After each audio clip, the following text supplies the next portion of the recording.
In this video, we are going to do an example of the analysis of a simple circuit containing resistors in series and parallel. So the circuit that we are going to be analyzing is this circuit shown at the very top here, which contains 6 resistors, and those resistors have a resistance of 5 ohms each, and it contains a battery which has a voltage of 20 volts.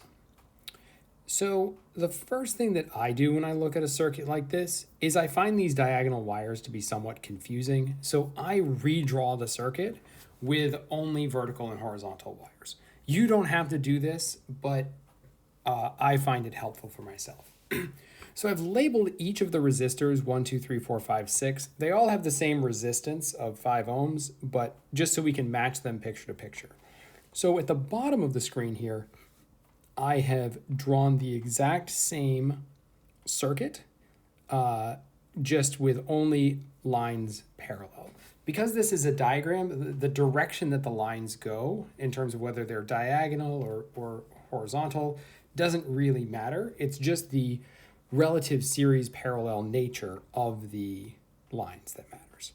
So we start out at the battery, and then we move to the right and up, right? And we get a resistor where all of the current that flows through the battery must go through this resistor, right? So this resistor here is in series with the battery. That is this resistor 1 here, which I've highlighted as red. It's in series with the battery in both pictures. Okay. Then we get to a junction C. At junction C, the current can go one of 2 ways. First, it can pass through only the second resistor and then go back to the battery. So I need a path that goes from C through only the second resistor and then back to the battery. And that's what I've drawn with this one horizontal line here for resistor 2. So notice that if you kind of cover up the left-hand side of my top circuit here, so you cover up all of the left-hand side of the top circuit, it is the same. It is a circuit where you go through one resistor, then you go through the second resistor. So you go through resistor 1, you go through resistor 2, and then you end up back at the battery, right? And then if you ignore the top part of my lower circuit, it looks the same, right? You just have 2 resistors which are in series with the battery. So that looks good. Okay, if we go the other way, then we see that all of the current that goes the other way goes through R3.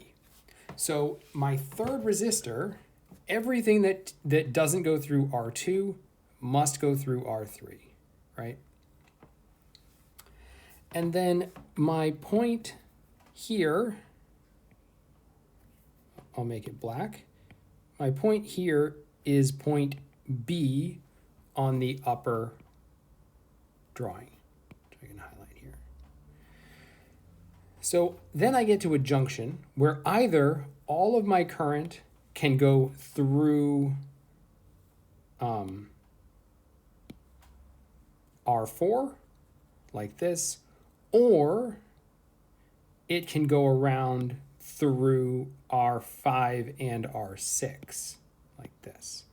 So I get an option to either go through R4, which is my yellow path, or it can go through R5 and R6, which is my red path. And then both of these are connected back to point A. Right? All things here connect back to point A, just like they do on the upper circuit diagram. So I find the lower one easier to work with. The upper one is exactly the same. That's your call. Okay. So our goal now is going to be to find the equivalent resistance of all of the resistors together. That is, we would like to be able to draw a circuit which is a battery with just one resistor, which has the equivalent resistance of 1, 2, 3, 4, 5, and 6 all together. Because once we've done this, we can find the current through the battery. And once we know the current through the battery, we can start building our circuit back up to find the current and voltage across each of the resistors in the circuit. So that's our end goal. And to do that, what we need to do is we need to look at our initial picture here, and we need to see if we can find any resistors which are uniquely in series or uniquely in parallel with one another. So, for example, 1 and 3, you could think, oh, those might be in series with one another because things go through 1 and then goes through 3. But our criteria is that if you are in series, all current that flows through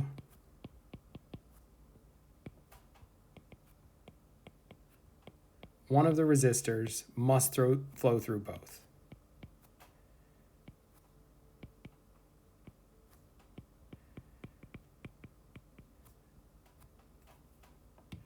So all current that flows through one of the resistors must flow through both if the resistors are in series.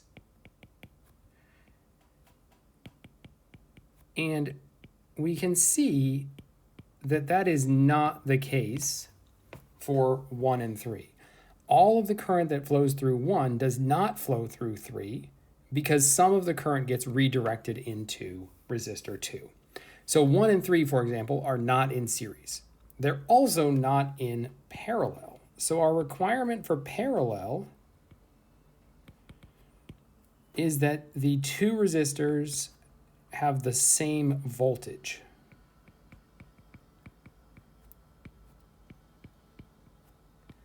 And I say 2, but it could be any number of resistors.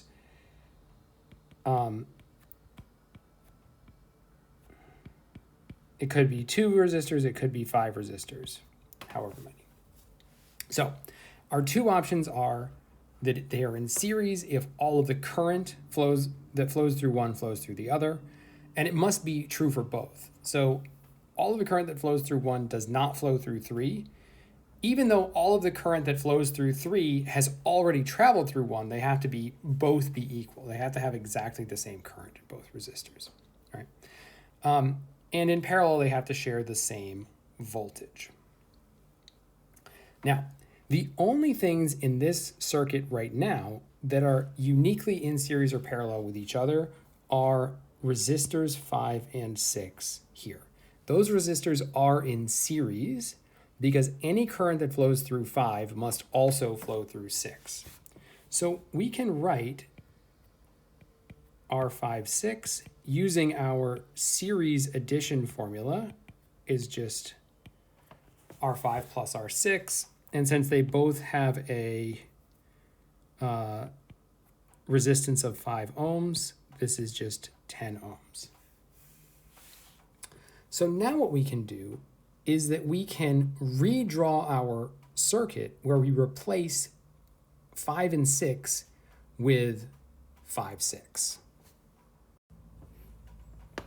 So now what I've done is I have redrawn our circuit, but I have replaced the two separate resistors, 5 and 6, with one resistor with their equivalent resistance of 10 ohms. So now we can repeat this process by looking for any two other resistors which are uniquely in series or parallel. And what we find is that these two resistors here, R4 and R5, 6, look like they are in parallel with one another. One easy way to tell if resistors are in parallel is if you can connect the two sides of them via a conductor. So the right side of these two resistors, I can connect via a conductor without going through any other resistor by my red shaded region. Likewise, the left side of these two resistors, I can connect via a conductor by the blue shaded region. So the left sides of the resistors are connected and must be at the same voltage. The right sides of the resistors are connected by a conductor and must be at the same voltage. Now, the left and right voltages are not the same as each other, but the right side of R56 is at the same voltage as the right side of R4, and the left side of R56 is at the same voltage as the left side of R4. And that is our definition of parallel, right? They have the same voltage drop across them. The voltage difference between the two sides of both of the resistors is the same. So we can find R 4, 5, 6,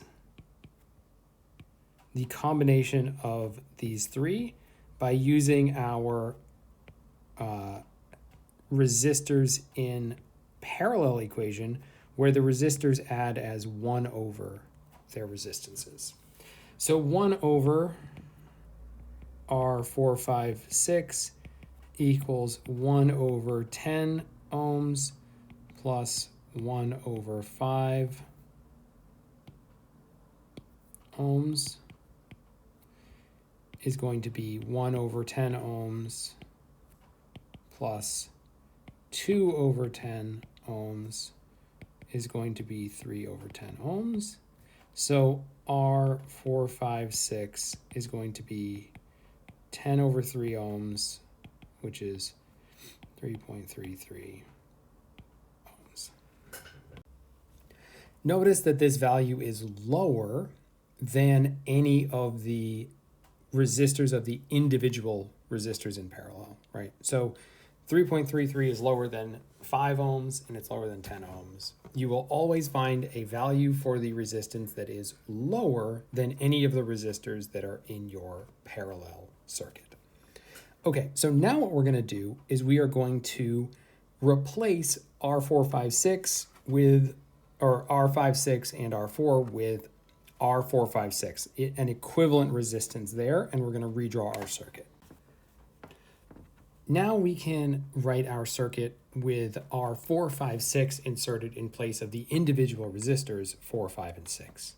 And we're just going to repeat our process again, where we look for any resistors which are uniquely in series or parallel with one another.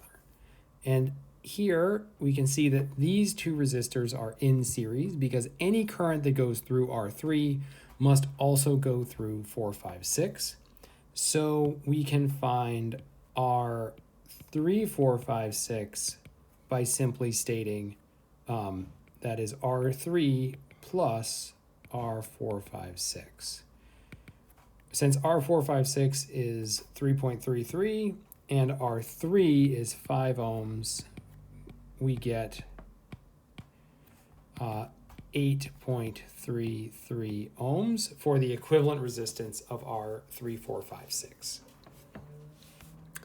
And now we can again redraw our circuit with 3, 4, 5, 6 replaced for those two resistors.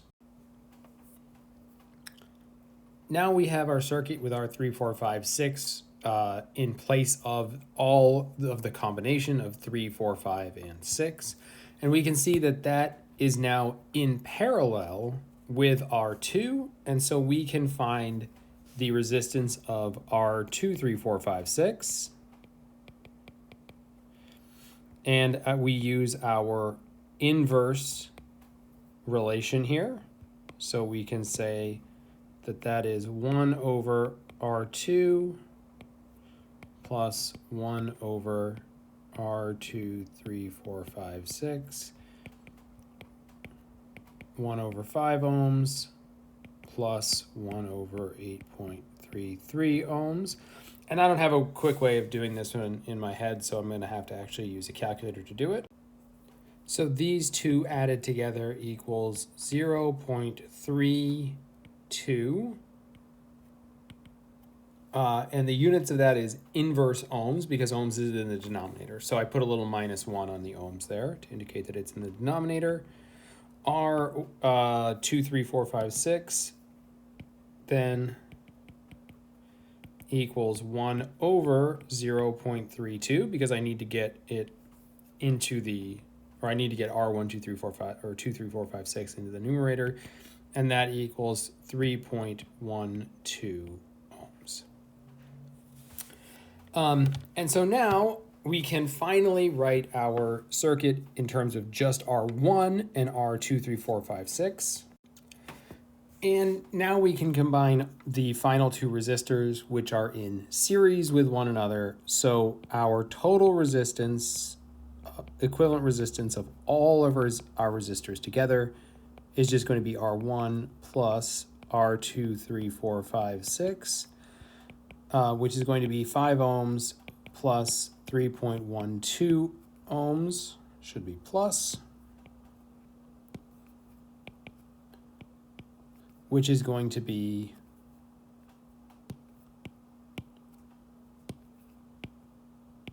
8.12 ohms. And we can draw this circuit as simply one resistor with a resistance of equivalent to all of the resistors together of 8.12 ohms. Now, we know the voltage of our battery is 20 volts. So from there, we can find the current through our total resistance resistor, right? So I, 1, 2, 3, 4, 5, 6, is going to be the voltage divided by the resistance of my resistor, which is going to be 20 volts divided by 8.12 ohms, which is equal to 2.46 amps. And now what we can do is we know the current through our resistor. We also know that this is equal to the current through the battery, because all of the current that flows through the resistor must also flow through the battery, since they are clearly in series. Now what we're going to do is we're going to step back a level until we have, one by one, until we have reached our initial circuit and we have the current and voltage for each element in our initial circuit. So there is nothing more to learn from our most basic circuit at the bottom here, but we can step back up to our circuit at the top where we have kind of taken R1 out. So now we have written out our circuit that is split into R1 and R2, 3, 4, 5, 6. And we know the resistances of each of the resistors, and we also know the current through each of the resistors. The current through both of these resistors must be the same as the current through the battery, since both of these resistors are in series with the battery. So we know their current, and from there we can find the voltage of each. So we find that the voltage of the 2, 3, 4, 5, 6 combined is 7.67 volts, and the voltage of the R1 is 12.3 volts. We can also do our double check to see that when we add up our total voltage drop across both resistors, it adds up to 20 volts. Now you'll notice that this actually adds up to 19.97 volts. And the reason that we didn't exactly match 20 volts is because we've been doing some rounding. So our numbers here, these are not exact numbers. And so every time we make some kind of a round here by writing down a decimal answer, it changes our resistances and currents by a little bit, and that kind of adds up to a bit of error here. This is not a huge problem for us. If we really kept track of every single digit, or we left everything as just ratios, we would get exactly 20 volts here. The problem is that life gets pretty messy, actually, if you don't write down these as digits, such that you can keep track of them individually as a number. This is one of the areas where keeping everything as a variable actually isn't terribly helpful, just because the expressions get so unwieldy. Anyway, this works out to be 20 volts for our total voltage drop across both resistors. And now we can step back one further and we can break our 2, 3, 4, 5, 6 into its sub-resistors. So now we have stepped back one more level of complexity here, and we've separated R2 and R3, 4, 5, 6 into two separate resistors, which are in parallel with one another. Because they are in parallel with one another, we know that they share a voltage. Resistors in parallel have the same voltage across them. Because we know the resistance across the combined resistor, we know the voltage across each of the separate resistors here in parallel. So from this, we can actually find the current through each of our resistors. Using just Ohm's law, I2 equals V2 over R2, and I345 equals V345 over R3456. Sorry, 3456 for each of those. Finding our currents. And we know as well that because we have some current I1 coming in and then splitting into two other currents, that the sum of those two currents must equal the current coming in.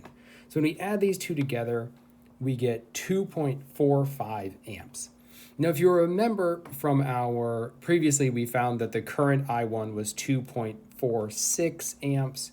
This is again just a rounding error based on us not keeping every single digit of all of our calculations. And we're not really going to worry about it. This is satisfying our Kirchhoff's law number 2, and we are ready to move on to the next step of complexity in our circuit by breaking up our 3, 4, 5, 6. Now we have stepped back one more layer of complexity, and what we're going to look at is separating R3 from R4, 5, 6. We know the resistance of each of these resistors individually. We also know that because they are in series, they share the same current. So the current that we found in the last part for 3, 4, 5, 6 must be the same current that is in I3 and in I4, 5, 6. That is 0.92 amps. We can then find the voltage in each of these resistors independently using Ohm's law. And finally, we can check that the voltage of the two add up to be what we expect. That is, the voltage for our 3, 4, 5, 6 should be equal to the sum of the voltage for our V3 plus V4, 5, 6, which is what we find, right? So the 7.67 number came from our last circuit where we found the voltage across those resistors together. Now we're ready to break up our 4, 5, 6 and try to get closer to our final circuit. And now we are almost done. We have moved back one more set in complexity and separated our 4 from our 5, 6. So we're here. And we've written down R4 and R5, 6. We know that these two are in parallel, so they must share the same voltage. So the voltage that we found in our last circuit, 4, 5, 6, must be equal to the voltage of each of these resistors individually. And then from there, we can find the current through each of them using Ohm's law. And finally, we check that the voltage or the current passing through these two resistors is equal to the current passing through R3, which we know to be 0.92 amps from our previous work. And when we add up our currents, we in fact find the correct current that we found previously. So now we only have one more step, which is to separate R5 and R6, and then we will know the current and voltage through every single resistor in this circuit. And finally, we have arrived at our original circuit with every single resistor explicitly written out. And the only things that we have not fully solved yet are R5 and R6. We know that they are in series, so they must share a current, and we know what that current is from our previous work. Using this shared current, we can find the voltage across each of those resistors as 1.535 volts. And we can find that the sum of these two voltages equals the voltage of V45, which was the combined voltage of the two. So we would expect that the sum of the voltages across each of the resistors equals the combined voltage that we found across both of the resistors, which is what we in fact find. And just as a final wrap up, I have listed all of the voltage and current numbers separately for each resistor so that you can check your work if you want to go through this problem on your own.